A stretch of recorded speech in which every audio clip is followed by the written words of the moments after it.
Boxing championship 2025 में मुख्य प्रशिक्षक प्रकाश थापा मगरको नेतृत्वमा आयोजक 3 स्टार प्रशिक्षक दीपक महाजन र आइबा 1 स्टार प्रशिक्षक सुनिल मगर सहित नेपालको तर्फबाट 5 खेलाडीहरूले आफ्नो क्षमता प्रस्तुत गरेका थिए।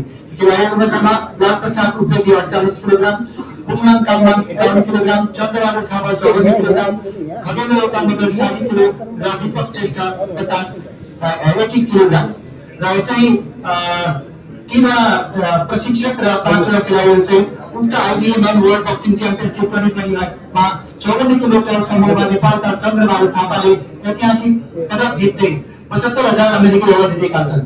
दुबई जुडी फ्री स्टेडियममा सम्पन्न भएको आइबा मेन्स वर्ल्ड बक्सिङ च्याम्पियनशिपमा अर्मेनिया, इन्डोनेसिया र इरानका मुक्केबाजहरूलाई पराजित गर्दै काँस्य पदक जित्ने पहिलो नेपाली मुक्केबाज बनेका थिए भने सेमी फाइनलमा खेलमा चन्द्रबहादुर थापालाई विश्व प्रतियोगिता क्रममा 7औं स्थानमा रहेका कजाकिस्तानका सकेन बुगिनोभले 5-0 को फरकमा पराजित गरेर काँस्य पदकमा सीमित रहेका थिए।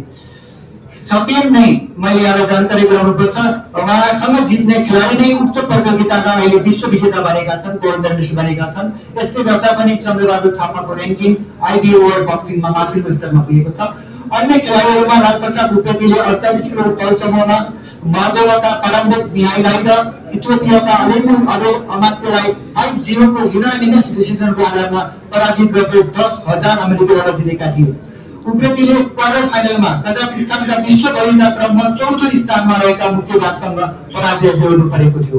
अन्य खेलाडीहरूमा पुङलाङ कामवाङ, खगेन्द्र लोका मगर र दीपक श्रेष्ठ मारिपलो खेलमा नै प्रतिस्पर्धात्मक खेलमा पराजित भएका थिए।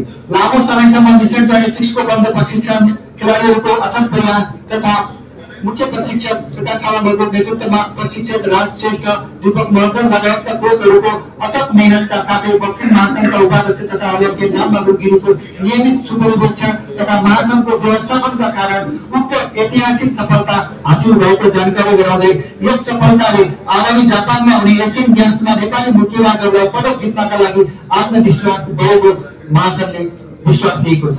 यसरी बढीभन्दा बढी प्रतियोगितामा नेपाली मुक्केबाजहरूको सहभागिता राज्यबाट प्रोत्साहन खुसी लागेको छ। आफूले मेरो राष्ट्रलाई नेपाललाई रिप्रेजेन्टेट गर्न पाउँदा चिनाउन पाउँदाखेरि धेरै गर्व महसुस गरेको छु।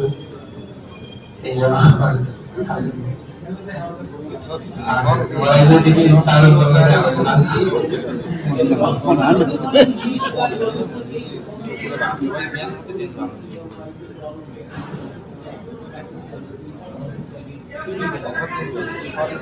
हाम्रो अहिले चाहिँ नेपालमा चाहिँ अहिले बक्सिङमा चाहिँ टुर्नामेन्टहरू खासै भएको छैन। त्यो टुर्नामेन्टहरू चाहिँ अलि भइदिएपछि सजिलो हुन्छ। अनि नेपालमा चाहिँ अलिक क्याम्पमा पनि अलि प्लेयरहरू चाहिँ हाम्रै वेटको हाम्रै क्याटेगोरीको अनि ठिकै अलिक ओल्ड क्याटेगोरी प्लेयरहरू चाहिँ अलिक धेरै हुनु पर्यो। अनि त्यसपछि क्याम्पमै राख्नु पर्यो। त्यसै टाइपको भइदियो अलिक राम्रो हुन्छ। क्याम्पमै हुनुहुन्छ तर धेरै प्लेयरहरू चाहिँ भइदियो भने चाहिँ राम्रो हुन्थ्यो। सेवा सुविधाहरू पनि राम्रै छ भनौँ न।